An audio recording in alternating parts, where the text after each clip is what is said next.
This is Chadi Alraies from NCVH 2024, and this is the 25th anniversary. I'm really privileged to be with a mentor, friend, and a great operator, Dr. John Evans, to talk about how to take the medical science and put it in educational material for people to understand PAD. John, thanks for being with us. God, it's my pleasure. It's good to see you again. I'm very fortunate to have you working in my neighborhood. So thank you on behalf of our patients. Thank you. But you're right. I'm a podiatrist. My interest has been primarily in the peripheral arterial disease market. And a lot of research has come out talking about why some treatments haven't worked as well as they have in the past.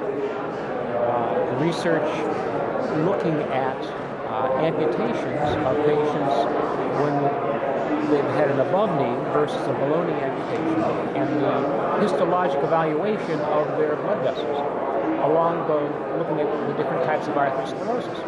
And we found that above the knee amputations tend to be relatively similar to those around the heart, as a plaque rupture, in which it's a typical atherosclerotic lesion like that, with medial calcification of the blood vessels and so on. But below the knee, that's not what they found. The majority of lesions were chronic occlusive. Correct. Now, we know that in the heart, certainly, antiplatelet therapy, whether it's single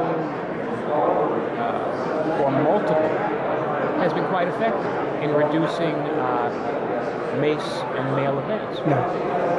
Well, we haven't found the same results below the knee. The lower you get down the leg, it appears that different bed is not as effective. Now, it certainly helps, but not as much. It's not diet therapy, But the newer studies looking at the factor Xa inhibitor rivaroxaban actually show that the dual effect of an antiplatelet with an anticoagulant, one of the DOACs, tend to give greater results. And so we really should be aware of that if we're talking about disease below the knee. Now the problem is, a lot of people don't know this. I'm a podiatrist. It has never crossed my literature other than what I've put out. And I have a feeling primary care is running the same problem. Exactly.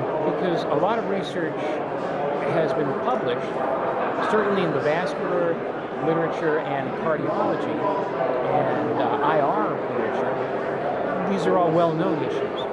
But outside of that, primary care and other types of specialties that deal with this, even in wound care, really aren't aware of it. Yeah, this literature get buried with, they have a lot of to cover in practice, so it does become like very obvious. And yet, their patients are suffering with these problems.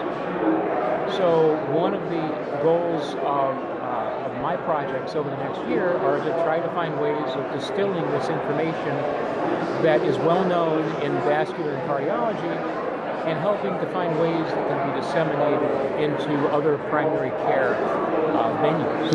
And one of the things of your work, you are also on the writing committee for the new guidelines. Congratulations, John, for being, which is really a great privilege to have a podiatrist there, understanding the disease state.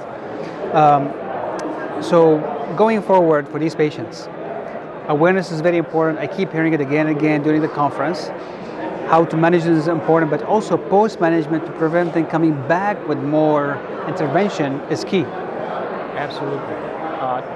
Another fact that I don't think many people outside of the vascular community know, that as compared to other types of surgical procedures, if you take a gallbladder out, the gallbladder's gone. If I fuse an ankle's fused.